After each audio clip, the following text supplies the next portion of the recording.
கரூர் கூட்ட நெரிசல் சம்பவம் தொடர்பாக இதுவரைக்கும் உச்சநீதிமன்றத்தில் விசாரணை நடைபெற்றிருக்கு. இந்த விசாரணையை நேரில் இருந்து பார்த்த நம்முடைய சிறப்பு செய்தியாளர் சுசித்ரா இணைகிறார். சுசித்ரா, நீதிமன்றத்தில் என்னென்ன வாதங்கள் முன்வைக்கப்பட்டது, இதில் அரசு தரப்பில் என்ன வைக்கப்பட்டது, தாவேகா தரப்புடைய முக்கியமான டிமாண்ட்ஸ் என்ன? பல்வேறு விவாதங்கள் இன்று இந்த வழக்கினுடைய விசாரணையின் பொழுது உச்சநீதிமன்றத்தில் தமிழக வெற்றி கழகம் மற்றும் தமிழ்நாடு அரசினுடைய தரப்பில் முன்வைக்கப்பட்டுள்ளது. குறிப்பாக பார்க்கப்படுகிறது மொத்தம் 5 மனுக்கள் இன்று விசாரணைக்கு எடுத்துக் கொள்ளப்பட்டதில் தமிழக வெற்றி கழகத்தின் தரப்பில் ஆஜராகிய மூத்த வழக்கறிஞரான கோபால் சுப்பிரமணியம் மற்றும் அரிமா சுந்தரம் ஆகியோர் பல்வேறு வாதங்களை முன்வைத்திருக்கிறார்கள். மிக முக்கியமாக இந்த விவகாரத்தை பொறுத்தளவில் உயர்நீதிமன்றத்தினுடைய தலைமை நீதிபதி அனுமதி பெற்றே விசாரணை வரம்புகள் வராத வழக்கை விசாரணைக்கு எடுக்க முடியும். ஆனால் இந்த விவகாரத்தில் அவ்வாறு எந்த ஒரு அனுமதியும் பெற்றதாக தகவல் இல்லை என்ற ஒரு கருத்தை அவர் முன்வைத்திருக்கிறார். மிகவும் மதுரை கிளை விசாரணை நடத்திய அதே சமயத்தில் சென்னை உயர்நீதிமன்றமும் வேறு உத்தரவை பிறப்பித்துள்ளது என்பது மிக முக்கியமாக பார்க்கப்படுகிறது. இந்த 2 வேறு உத்தரவுகள் ஒரே நாளில் பிறப்பிக்கப்பட்டுள்ளது என்ற ஒரு குற்றச்சாட்டையும் அவர்கள் முன்வைத்து இன்றைய அந்த வாதத்தை அவர்கள் முன்வைத்திருக்கிறார்கள். அது மட்டுமல்லாமல் இந்த விவகாரத்தை பொறுத்த அளவில் சம்பவம் நடைபெற்ற இடத்திலிருந்து விஜய் வெளியேறிய விவகாரத்தை பொறுத்த அளவில் பல்வேறு கருத்துக்களை சென்னை உயர்நீதிமன்றமானது முன்வைத்திருக்கிறது. அந்த கருத்துக்களை ஏற்க முடியாது என்ற ஒரு கருத்தையும் இன்றைய விசாரணையின் பொழுது தாவேகா தரப்பானது முன்வைத்திருக்கிறது.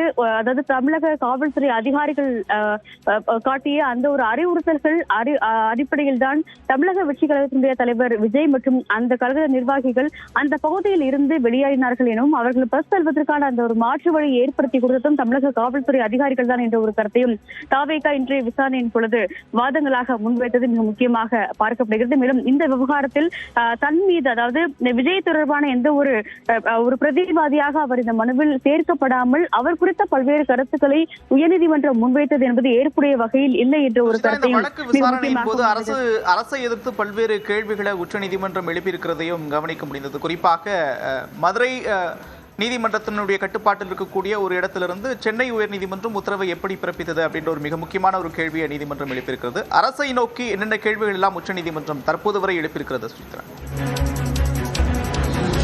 மிக முக்கியமாக அதாவது ஒரு ரோட் ஷோ, அரசியல் கூட்டங்களுக்கான ஒரு ரோட் ஷோ என்று அழைக்கப்படும் பொழுது அதற்கான நடைமுறைகள், அந்த ரோட் ஷோ எவ்வாறு நடைபெற வேண்டும் என்பது தொடர்பான ஒரு நடைமுறைகளை முன்வைப்பதற்காக இறுதி செய்வதற்கான ஒரு வழக்கு என்பது உயர்நீதிமன்றத்தில் இருக்கும் பொழுது எவ்வாறு இந்த வழக்குகள் என்பது இருவேறு கிளைகளால் விசாரிக்கப்பட்டது என்ற ஒரு கேள்வியை நீதிபதிகள் தமிழக அரசு தரப்பிற்கு எழுப்பித்திருந்தார்கள். அது மட்டுமல்லாமல் ஏற்கனவே வழக்குகள் நிலுவையில் இருக்கும் பொழுது இதுபோன்ற உத்தரவுகளை பிறப்பிக்க முடியுமா என்ற கேள்வியையும் நீதிபதிகள் இன்று அவர்கள் விசாரணையில் தமிழக அரசிற்கு எழுப்பியது மிக முக்கியமாக பார்க்கப்படுகிறது. அது மட்டுமல்லாமல் ஒரு வழக்குகளுடைய விசாரணை என்பது நிலுவையில் இருக்கும் பொழுது ஒரு SOP தொடர்பான வழக்குகளை, குறிப்பாக நடைமுறைகள் தொடர்பான ஒரு வழக்குகளை கிரிமினல் வழக்காக எவ்வாறு பட்டியலிட முடியும் என்ற ஒரு கேள்வியையும் நீதிமன்றமானது தமிழ்நாடு அரசினுடைய வழக்குகளை பார்த்து இன்று கேள்வி எழுப்பியது மிக முக்கியமாக பார்க்கப்படுகிறது. அப்பொழுது பதிலளித்த மூத்த வழக்கறிஞர்கள், தமிழ்நாட்டிற்காக வாதாடிய வழக்கறிஞர்களான முகுல் ரோஹத்கி மற்றும் P. வில்சன் ஆகியோர் இந்த விவகாரத்தில் உயர்நீதிமன்றத்தினுடைய பதிவாளருடைய அறிவுறுத்தல் அடிப்படையில் தான் கிரிமினல் வழக்காக இந்த SOP வழக்கானது பட்டியலிடப்பட்டது என்ற ஒரு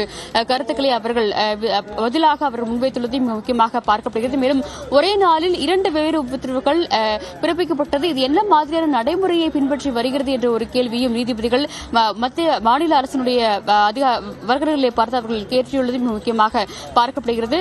மிக முக்கியமாக இந்த விவகாரத்தில் ஏற்கனவே சென்னை உயர்நீதிமன்றம் தாமாக முன்வந்து வழக்கு பதிவு செய்து SITக்கு உத்தரவு பிறப்பித்தது எவ்வாறு என்ற ஒரு கேள்வியும் அரசு தரப்பு வழக்கறிஞர்களுக்கு இன்றைய விசாரணையின் பொழுது உச்சநீதிமன்றத்தினுடைய நீதிபதிகள் 2 நீதிபதிகள் அமர்வானது எழுப்பியுள்ளது மிக முக்கியமாக. SOP விவகாரம் தீர்க்கப்படவில்லை எனில் உச்சநீதிமன்றமே காக்னிசன்ஸ் எடுத்து அதற்கான உத்தரவுகளை பிறப்பிக்க வேண்டுமா என்ற ஒரு கேள்வியும் நீதிபதிகள் இன்றைய விசாரணையின் பொழுது தமிழ்நாடு அரசு தரப்பினுடைய வழக்கறிஞர்களுக்கு அவர்கள் கேள்வியாக எழுப்பியிருக்கிறார்கள். இந்த விவகாரத்தில் தமிழ்நாடு அரசினுடைய அந்த சிறப்பு புலனாய்வு குழு என்பது முழுமையான ஒரு விசாரணையை நடத்தி வருகிறது என்ற ஒரு விளக்கத்தை தற்போது தமிழ்நாடு அரசினுடைய மூத்த வழக்கறிஞரான முகுல் ரோஹத்கி முன்வைத்திருக்கிறார். உயர்நீதிமன்றத்தினுடைய உத்தரவின் அடிப்படையில் தான் இந்த அதிகாரிகள் சிறப்பு புலனாய்வு குழுவில் நியமனம் செய்யப்பட்டிருக்கிறார்கள். மூத்த அதிகாரிகளான ஆஸ்ராகர் உள்ளிட்டோர் இந்த குழுவில் இடம்பெற்றுள்ளார்கள். முன்னாள் CBI அதிகாரியும் அவர் என்பதால் அவருடைய திறமையை பற்றி இந்தியாவே அறியும். அதனால் இந்த ஒரு விசாரணையில் எந்த ஒரு சந்தேகமும் இருக்க தேவையில்லை என்ற ஒரு பதிலை உச்சநீதிமன்றத்தினுடைய கேள்விகளுக்கு தமிழ்நாடு அரசினுடைய தரப்பு வழக்கறிஞர்கள் இந்த ஒரு பதில் வாதங்களாக அவர்கள் குறிப்பிட்டுள்ளது மிக முக்கியமாக பார்க்கப்படுகிறது. மேலும் இந்த எஸ்ஐடியுடைய விசாரணையின் அடிப்படையில் எந்த அடிப்படையில் தான் இந்த ஒரு எஸ்ஐடி என்பது உருவாக்கப்பட்டது என்ற ஒரு கேள்வியையும் மீண்டும் உச்சநீதிமன்றமானது எழுப்பியிருக்கிறது மிக முக்கியமாக பார்க்கப்படுகிறது. பிற்பகல் 2 மணிக்கு பிறகும் இந்த கரூர் கூட்ட நெரிசல் விவகாரத்தில் ஏற்பட்ட உயிரிழப்புகள் தொடர்பான அந்த மனுக்கள் மீதான விசாரணை என்பது தொடர்ந்து நடைபெறும் என்ற ஒரு அறிவிப்பையும் நீதிபதிகள் இந்த நேரத்தில் தெரிவித்திருக்கிறார்கள். மொத்தமாக 5 மனுக்கள் தாக்கல் செய்யப்பட்டதில் அதில் ஒரு மனு, அதாவது தமிழக வெட்டுக்களத்தினுடைய மனு மட்டும் உச்சநீதிமன்றத்தினுடைய ஓய்வு பெற்ற நீதிபதி தலைமையிலான ஒரு விசாரணை குழு ஏற்படுத்த வேண்டும் எனவும், மற்ற 4 மனுக்கள் சிபிஐ விசாரணை கோரியும் இன்று தாக்கல் செய்யப்பட்டுள்ளது மிக முக்கியமாக பார்க்கப்படுகிறது. இந்த கரூர் கூட்ட நெரிசலில் சிக்கி உயிரிழந்த 13 வயது சிறுவன் ஒருவருடைய தந்தை பன்னீர்செல்வம் பிச்சைமுத்து என்பவர் தாக்கல் செய்த மனுவும் தற்பொழுது விசாரணைக்கு எடுத்துக் கொள்ளப்பட்டுள்ளது. அவரை பொறுத்தளவில் மாநில அரசினுடைய அந்த எஸ்ஐடி சிறப்பு புலனாய்வு குழுவினுடைய விசாரணையில் தங்களுக்கு நம்பிக்கை இல்லை, உண்மை வெளிக்கொண்டு வர வேண்டுமானால் சிபிஐனுடைய விசாரணை தான் நடைபெற வேண்டும் என்ற ஒரு கோரிக்கையும் அவர் வாதமாக தற்பொழுது உச்சநீதிமன்றத்தினுடைய நீதிபதிகள் முன்னிலையில் வைத்திருக்கிறார். பிற்பகல் 2 மணிக்கு பிறகும் உணவு இடைவெளிக்கு பிறகு இந்த ஒரு வழக்கினுடைய விசாரணை என்பது விரிவாக நடைபெறும் என்ற ஒரு அறிவிப்பையும் நீதிபதிகள் தற்பொழுது தெரிவித்திருக்கிறார்கள். நிச்சயமாக மிக பிரதானமான ஒரு வழக்கு, வாத பிரதிவாதங்கள் தொடர்ந்து வரக்கூடிய ஒரு சூழல்ல 2 மணிக்கு பிறகு மீண்டும் வாதங்கள் தொடரும் என்று உச்சநீதிமன்றம் தெரிவித்திருக்கிறது. தொடர்ந்து பார்க்கலாம் இடைவெளிக்கு பிறகு.